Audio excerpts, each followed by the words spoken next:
मैंने भगवान का चेहरा नहीं देखा। इतने सारे शरीरों में भी वो एक जैसे दिखाई देते हैं। कभी लगते हैं गणेश, गले में सों जैसा आला टांगे वो धड़कनें गिनते रहते हैं। कभी ईसा की तरह सर पे रख देते हैं राहत भरा हाथ। सूफियों के ताबीज की तरह जादू करती हैं उनकी दवाएं। नानक की तरह वो कानों को हौसले से भर देते हैं। अष्टभुजाओं का बल, दुर्गा सा कौशल और बुद्ध जैसा धैर्य पहने हैं भगवान। अपने इस भगवान का मैंने चेहरा नहीं देखा। इतने सारे शरीरों में भी वो एक जैसे दिखाई देते हैं। जूझते को उम्मीद देते हैं, जीतते को बधाई और हारते को कंधा। संभालते हैं टूटती चीजें, इलाज, सांस, घर, उम्मीद, सब। वो कृष्ण की तरह डूबे हैं प्रेम और सेवा में।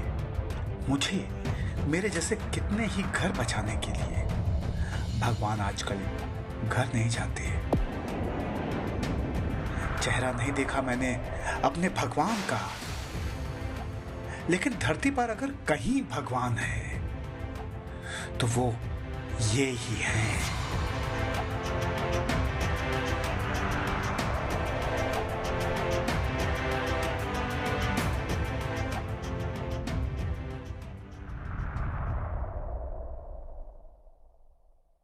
Today is National Doctors Day. Doctor Tujhe Salaam, thank you doctors. That's our top focus. Over the years, National Doctors Day, the birth and death anniversary of Dr. B.C. Roy, the late Chief Minister of West Bengal, has rarely been celebrated. But this year is different. Doctors have battled from hospitals to slum clinics. And that's why India in one voice has finally learned the importance of Doctors' Day. The saviors in white during COVID 1.0 and 2.0 have worked tirelessly. Prime Minister Modi has hailed doctors for their service, but so have the citizens of this country. The question is, are we only paying lip service to our doctors? Will tomorrow be any different?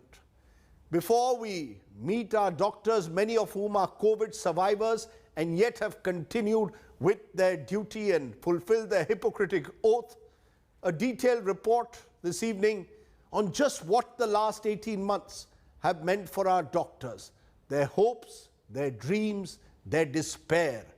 Let's start with this special report.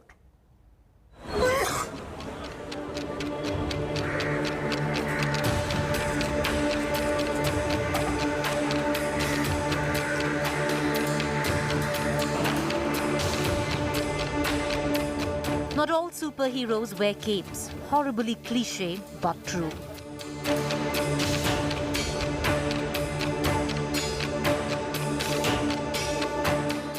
For nearly 2 years, it feels like a lifetime. Over 1 million doctors in India have been on the front line of the war on coronavirus, the invisible enemy that changes form at will. My juniors were extremely terrified. And she said, "Ma'am, what if I get COVID? I'm an asthmatic." I told her, just think, you are serving the country, you're part of the army, and you're posted in Rajasthan at 50 degrees Celsius in the desert. What are you going to do?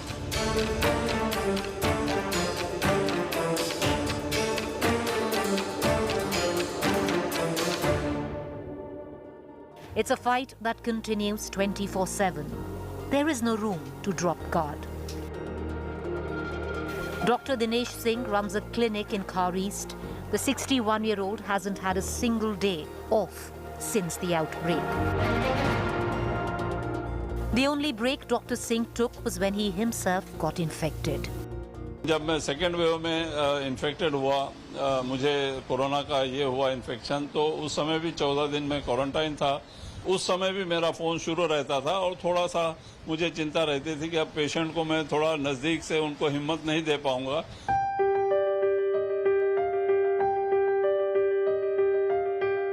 Like any war, this one too has seen casualties. The Indian Medical Association says 800 doctors laid down their lives in the second wave. Thousands were infected.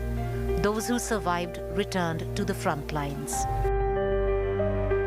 As soon as I got symptoms, I isolated myself. And same time, our other family members also had symptoms. So we all isolated ourselves at home. And the best part of the whole situation was I didn't infect anybody at work, my colleagues, nor my patients. The relentless fight takes a toll on the doctors too. Imagine being witness to 4 lakh deaths. The nurses, paramedical staff have to undergo the morning, evening and night shifts. Some have gone to anxiety, some have gone to insomnias, some have gone to post-traumatic stress disorders, and some have gone to the phase of depression also. अपने आप को या कानों पे विश्वास भी नहीं था कि जो कल तक हम उनसे बात करते थे, जिनको देखते थे, वो आज हमारे साथ नहीं। ये सब एक मानसिक क्षति भी काफी हद तक कर गई है, जो पता नहीं ये घाव कब जाके मिटेगा। Imagine seeing the patient sink. Imagine breaking the news to their families. If they felt that there was, that the patient is on the brink of death, most of the times it used to be the children who would get on a video call with the parents. The final closure to children saying goodbye to their parents. But they keep at it. For every life lost, they saved 70. It's their smiles that keep them going. Often, they were misjudged. We were judged. There were WhatsApp messages, this should be done, this should be done, this is how it is, this hospital is bad, this doctor is making money. Why are doctors being questioned every single day, even today? But there is no rancor. I think most of the stress falls on your family. So I think initially they were all quite skeptical, but then slowly they understood that this is the nature of the job and this is what you need to do. Thank you, doctors. Signing off with the Jadoo Ki Jhappi. Bureau Report, India Today. Special day for our doctors, special day to pay gratitude for the work they've done. But I want to raise the question as always. Are we paying only lip service to doctors? Do we really value the efforts our doctors have put in this COVID fight? What will be a real tribute to our doctors beyond the one-liners that our netas in particular seem to give out? Joining me now are guests, 3 of the 4 of whom have actually gone through COVID themselves. Dr. Kunal Sarkar, Chief Cardiac Surgeon and Senior Vice Chairperson, Medica Super Speciality. He didn't have COVID, but he's been working tirelessly on COVID relief. Dr. Anita Soni is an obstetrician and gynecologist who also had COVID herself at the Hiranandani Hospital. Dr. Akshay Budiraja is consultant Department of Pulmonology at the Akash Healthcare Super Speciality. He also is a COVID survivor. And Dr. Devashri Sane is a third-year resident doctor at KEM Hospital in General Surgery, and she too is a COVID survivor. I want to come to all my COVID survivors first to tell us their stories. Why don't you start first, ma'am, there at in Delhi at the Hiranandani Hospital, ma'am, Dr. Anita Soni. Why don't you tell us your story? You're a COVID survivor and you've emerged out of COVID and you continue to work in a way in COVID care wards. What has this last 18 months been for you like? Well, Rajdeep, it's been, it was a challenge. When we first started out, I was wondering, what is COVID? We had only 2 lines in our books when we were undergrads, and we had no clue what we were in for. We started off as early as in April of last year, and that is where we kind of decided that, we've got to set out COVID ward. We will, accept the challenge. We will take it head on. And I was the first person in a private setup in a corporate hospital in Bombay to get an asymptomatic patient and be told, lo and behold, she's COVID positive. She's come from the Gulf and you've got to look after her. So I said, fair. In those days, there was nothing like home quarantine. So I had to keep her in my hospital for 14 days, look after her, make sure that the baby is absolutely fine. She was a previous cesarean, so we had to plan a cesarean for her. Luckily enough for me, all was well. She went home. The first wave, because we are a tertiary care center, we had a lot of referral cases. The second wave was nothing that I was ever ready for. We only read it happened in the US and it happened in Europe and it happened in Brazil. But when it started happening here, we were shocked. Pregnant women going on ventilators, requiring 40 liters of oxygen. Nothing prepares you for the aftermath of the disease the way it has come. It was awful, but we're all in it. We're all managing. We've been fighting. In the first wave itself, I'm unfortunately autoimmune. So after doing about 34 cases, I one fine day was feeling miserable. My husband looked at me and said, look, I think there's something wrong. Go get yourself checked. I did my RT-PCR. It was negative. I said, no, my body's aching. Just let's get a CT done. And there you go. I went into the CT machine and I found 2 small lesions on my right lung. So the CEO of my hospital said, Anita, you please get admitted because you've got too many comorbidities. Let's see how things go. It was not the disease. It was the isolation in COVID ward. I was not in any general ward. I was in a special room. But the loneliness. I am a people's person. I am surrounded by people all the time. To be locked for 14 days in a room on oxygen, not knowing whether I'm going to come out alive or no, not knowing whether I'm going to meet my children. My children were in Canada. My son calls and said, Mom, don't die on me, okay?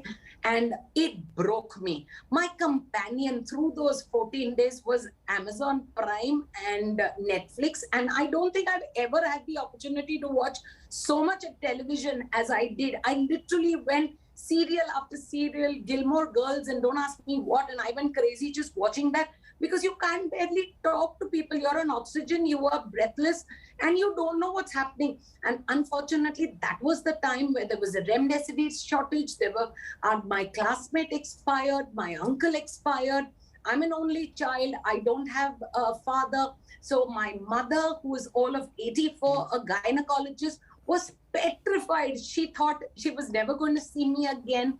And because I was, COVID positive, I didn't visit her. And beyond that, the fear of taking the disease home, I didn't see my mother for all of 11 months. The one time where she cried, she said, let me see my daughter, was when I got discharged from here. I went down to the compound and she came on the 3rd floor window and said, hi, how are you? That's how we've led our last year. What? Now with things getting better, we're allowed social. You're watching, now with things getting better, you're watching a little less Netflix and Amazon Prime. But I just want to, it's a wonderful story. I just want to understand from you, before I go to the others, in your own hospital or in a hospital where you work as a doctor, you then get isolated for 14 days. That must in itself have been, a little traumatic, that you are day to day a doctor in the same hospital where for 14 days you're a corona patient. Absolutely. The morning of me, feeling a little unwell, I have done my work. Luckily, because, we are so particular, we're with masks and face shields and also I never infected anyone, even my entire family, my husband, who's a doctor himself, everybody else was negative. I was the only one. So I obviously picked it up in the hospital at some point in time, but it was not because of lack of know-how. It was not because we didn't know how to manage. It was just the disease itself. The isolation, nothing prepares you for the loneliness that is associated with just lying on a bed. You are in a hospital that's home to you, but nobody comes to visit you because you are a potential infector. That's a fascinating way to look at it from a doctor's perspective. You are a patient now in a hospital where you've always been a doctor. And that's the, that's the reality that doctors have had to come to terms with. Dr. Akshay Budiraja, you want to share your story also as a COVID survivor who is a doctor? Yes, sir. Good evening. Good evening. So I had a mild COVID. Luckily, I was blessed with 2 vaccinations before contracting COVID. And I was isolated for 2 weeks. And during these 2 weeks, I used to do teleconsults. I used to take telephonic hospital rounds, read about the new research, the new medicines, how to help the admitted patients and help the patients recover faster and how to decrease the mortality. But I lost a very close brother-like friend of mine who was just 35, and that made me even more anxious. And I was so desperate to join the hospital back and help the sick patients by treating them and aggressively before it's too late. And despite that, we lost many young COVID patients. And it was just my sense of duty and sense of purpose which motivated me. And it was a very emotional and physically exhausting journey. So during, especially the second peak, that was the most dreadful time. The most challenging experience was the shortage of oxygen, medicines, beds, and staff. And I had no answer to so many of the patients' queries: how to procure a medicine, how to find a bed with oxygen. But when Dr. Budiraja, you saved a life, let's say you get, as you said, you lost a friend of 35 years, a 35-year-old friend, it drove you to go back to the hospital to save other lives. What's the feeling of a doctor when you save a life? Yeah, so I was the happiest when a patient recovers, and I always share that joy with my friends and family and my wife especially. But when a patient succumbs or the patient remains on ventilator or on high flow oxygen for a long time, it may make us anxious and mentally affected. But if a patient recovers, it is the smile of the patient, the joy the family gets when they are discharged in a healthy state.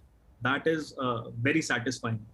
You know, it is obviously something very special in a sense. That's why, you know, medicine in that sense is seen not as a profession, but as a life choice. Dr. Devashri Sane, you're a third-year resident doctor. And I know that resident doctors and junior doctors have all kinds of challenges that you've had to face. But as a COVID survivor, going back to the hospital, working tirelessly, give us your experience over the last 18 months. Yeah, so I tested positive for COVID-19 in September of last year. And this was shortly after one of my COVID postings, actually. Mm-hmm. By God's grace, I had a very, very mild form of disease. But as you may know, all residents stay together in the hostel room. There are common bathrooms. So there's really no scope for self-isolation. And that's why I had to be admitted. So now this admission was an admission of many firsts. The first time I had an IV line inserted into my hand, the very first time that I received injectable antibiotics and saline, the first time that I had a CT scan done. So, you know, what I thought then was that I'm a doctor. I know what all this means. I know what's going to happen next. And still I'm worried. And that hit me so hard that if even when I know I'm so scared, I can't possibly even imagine what my patients must be thinking when they're absolutely not aware of what they're in for. And, you know, secondly, when I did recover and when I was out of it, I think I was just very grateful to be so healthy and alive. You know, basically going back, I realized, and I was a little humbled by the fact, because now I knew the impact that my work had. Because as resident doctors, we give comfort to patients in probably the most vulnerable periods of their life. Did it change your relationship there, Dr. Sane, with your patients? Social isolation where you're... Did it change your relationship with your patients? You had come out of the COVID ward. You were a surgeon. Did it change your relationship with COVID patients after you had come out and again were treating them? Definitely. You know, we all say that you should... we always have sympathy for the patients, but the empathy, actually being in a patient's shoes and understanding how vulnerable it is. And even for a fleeting second, although I knew I had a mild form of disease, I was vulnerable. There is this thought in every patient's mind that what if, you know, something serious happens to me? And that sort of makes you realize how fickle life is, as well as makes you realize how important the work that you do is. And we're always taught that, you know, you can cure sometimes, you can treat often, but you can always comfort. So that's what I took back home, that, you know, whatever the situation may be, at least in that vulnerable period, so it was, the patient's life, the period where I was and I was given that comfort, I would want to give that to my patient. I like the way you put it. You moved from sympathy to empathy. And I think that's a wonderful way to put it, that doctors who've gone through COVID in a way have had, their emotions have also changed towards patient. Dr. Kunal Sarkar, bless you, you've not gone through COVID, but I read what you said the other day, saying doctors at the moment in the last 12 months have been like soldiers going to the battlefront without bulletproof vests. I mean, give us your experiences. You've been a veteran doctor. How have the last 12, 18 months changed you? Rajdeep, you see, both in the first and in the second wave, I mean, though I'm a cardiac surgeon by trade, my entire unit got involved with the treatment called ECMO. And you cannot get more desperately sick than that. Now, that treatment is given to people whose life expectancy over the next 48 hours is practically nil. People who are having desperately low oxygenation, they are not getting anywhere on the ventilator. They are put in this bypass machine to get ECMO, and so be it. We run perhaps the largest unit in the country, because most people have experience of running 3 or 4 patients at a time, and our team has run more than 30. But the core issue over here is who were working. It were the young doctors, the young nurses, the young paramedics, the young perfusionists. So often we've been so patronizing and so sermonizing of the young ones, saying that they don't put their minds to work, etc. But what the last 2 waves and the way the young ones have addressed this challenge, Rajdeep, has really been an eye-opener.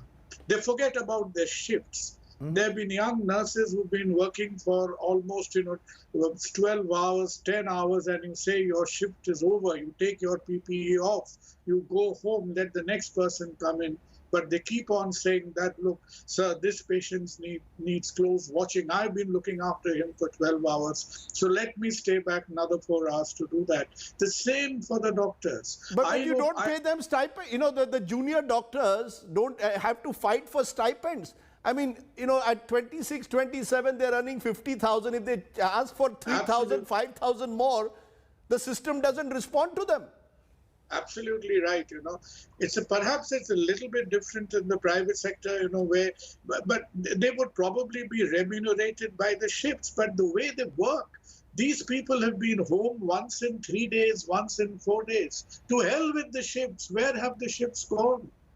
They've stuck around in the critical, it's heavy duty work. Look at the young physiotherapists who are moving patients, turning them around twice, thrice a day. So the amount of diligence, the amount of dedication the young doctors in the front line have shown this time has been absolutely exemplary. And one more point, Rajdeep, is today on Doctors' Day, when we have lost about 1,500 doctors, the 2 waves put together, there is still a lot of ambiguity that what comes of the insurance cover for doctors who are working on the front line, what comes of the compensation for the young families who've been affected and ruined in the process. I think there is still a lot of ambiguity across the state governments, across the central governments. In fact, we've done stories on how doctors are struggling with insurance. Insurance is an issue which many doctors continue to battle with, who've suffered from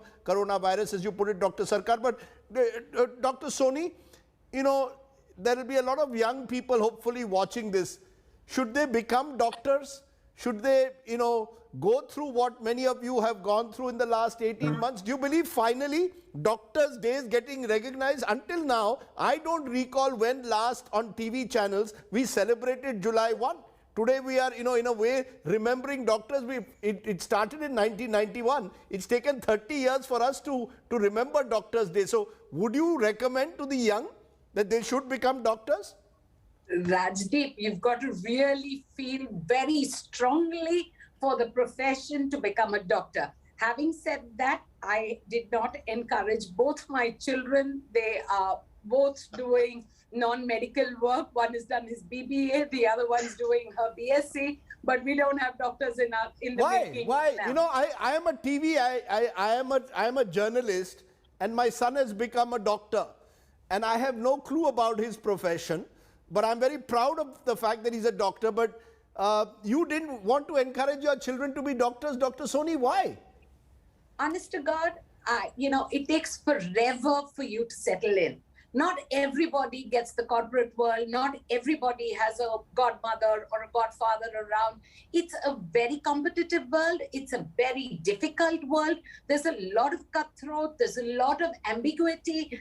You've got to be able to be made of the wherewithal to withstand a lot of the abuses, the hammering, the religion with the people. It's not as easy as it would have been a couple of years ago. I have been in the medical fraternity for the last 25, 30 years, and it's only gotten more difficult. Ma'am, you're telling the young not to become doctors. The best students in my class would become doctors when I was growing up. I said you've got to feel so strongly about medicine, about social work, about helping the poor, about helping people in need to become a doctor.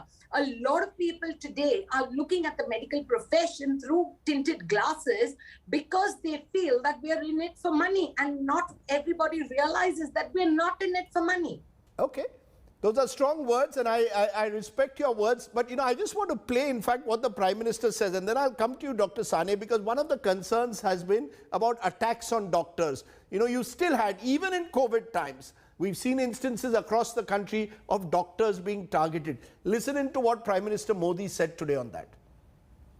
हमारी सरकार ने doctors के खिलाफ हिंसा को रोकने के लिए पिछले वर्ष ही कानून में कई कड़े प्रावधान किए हैं। इसके साथ ही हम अपने कोविड वॉरियर्स के लिए फ्री इंश्योरेंस कवर स्कीम भी लेकर आए हैं। Dr. Sane, do you trust our politicians when they say that you'll get insurance, you'll get protection, you'll get, some governments say higher stipends, promise laws that will protect you against angry relatives of patients who pass away? Do you trust the politicians, or as a young doctor you feel frustrated at times? I want to trust the system. I definitely want to trust the intent of the Prime Minister of the country when he wants to improve this profession, because in all honesty, it is in shambles. But the reality of the situation is that at the grassroots level, it's very, very frustrating for a resident doctor. A very catchy quote that has been going around today is mostly resident doctors have been saying that it's Doctor's Day, it's okay if you don't greet us, but at least don't beat us. And it's just so reflective of the sorry state of affairs. Have you been ever targeted? Dr. Sane, have you ever been targeted by angry relatives, or any of your friends been targeted? In fact, last year there was, I don't know if you're aware, there was this video which went viral. A very young patient had succumbed because of a respiratory illness, presumably COVID, but he had expired before his test could be done. And the relatives had stormed into the KEM casualty area and they had taken a video. And this went viral on YouTube and on Facebook, where they claimed that this was being done to procure the kidney of the said patient. And that incident really broke me. It was just not fair that at one end you are striving day in and day out, or sacrificing everything for your duty, for your patients, and then there are these people who judge you and even assault you. And by assault, not just physical assault, even verbal assault is not justifiable. What do they say to you? I think almost what's the kind of verbal assault that you would have heard, that you faced as a young doctor? It's mostly a blame game. It's when the patient gets better, it's because of God, and when the patient dies, it's because of the negligence of the doctor. What a wonderful line. When the patient gets better, it's because of God. When the patient gets worse, the doctor is blamed. I'm getting a sense from you all about, but I want to know, Dr. Budhiraja, we'll end on a positive. We are going to end on a positive. What's the best thing about being a doctor? All four I'm going to ask you. You start, Dr. Budhiraja. Best thing about being a doctor? So there are a lot of best things, but the best thing is to see a patient getting discharged in a healthy state. That is the best thing, and the smile on the patient's family's face, and that is the only best thing. So the smile is your the smile is your reward, right? Yeah, the smile on a patient, the happiness. Yes. Dr. Sarkar, the best thing after decades of being a doctor, what's the best thing about being a doctor? Well, I think, Rajdeep, the best thing is definitely the satisfaction that you've been able to reverse a disease process. But if you allow me just 2 quick comments, a follow on from Prime Minister's comment today, that medicine remains the only profession that can be simultaneously litigated in 6 courts. Second point is that there is a clause for the hooligans in hospitals to be arrested on a non-bailable clause. And if you go to the last 100 incidents when it happened, none of the states have ever applied that course, because these hooligans are usually, they've got a lot of solid political patronage. And the last point, in the question to whether young people should become doctors, yes, they should, but realize one point, that we are adding about 15-20% extra doctors to the system every year, whilst the healthcare capacity of India remains stagnant in years. So I think, we are manufacturing doctors as a ratio of population, whilst the infrastructure remains stagnant. I think that is a dangerous game, because you will get into a state of what is called functional unemployment, because you are producing doctors by population, not according to capacity. Dr. Soni, the best thing about being a doctor? The best thing about being a doctor is the satisfaction, the feeling of, making some difference in somebody's life, no matter how small it is. As an obstetrician, I don't deal with death so closely. So it's always the challenge or the experience or the kick that you get when you give a healthy baby to a lady who's been struggling for years, who's had a lot of problems, medical disorders, the blessing, the joy, the happiness knows no bounds. You're married to a doctor. Easier for a doctor to marry a doctor? Oh, yes. I mean, I am still in the hospital as we speak. So if I was not married to my best friend and my classmate, I don't think he would have ever understood why is his wife not home so late. Okay, so it takes a doctor to understand another doctor, right? So you all are life partners in a way. Okay, good. Oh yes. Devashri, Dr. Sane, what's the best thing about being a doctor? I think, like everybody else said, all the tireless nights and the 100,000 things that go wrong, that one patient makes it worth it. Everything else is fine. That one patient whose life you have touched, who is happy and who's going home, because you had some amount, 1% of a role to play in it, justifies all of the hardship. Well, it's been wonderful listening to you. And as I said, it's taken COVID for us in a way to recognize Doctors' Day, to celebrate what it means to be a true healer. And more power to you. All I can say is immense gratitude, I believe, from the people of India. And I hope that those in power walk the talk. It's not enough to give sound bites on Doctors' Day. Let's translate it into action, whether it's higher stipends, whether it's better work conditions, especially in district hospitals, whether it is creating a work environment where our doctors are respected above all else. I think what our doctors really want more than anything else at the moment is a little bit more respect. COVID will come and go. That respect must last forever. Thank you all very much for joining me and sharing your stories of what has been a very difficult year for you more than anyone else. Thank you for joining me on the show. Now remember,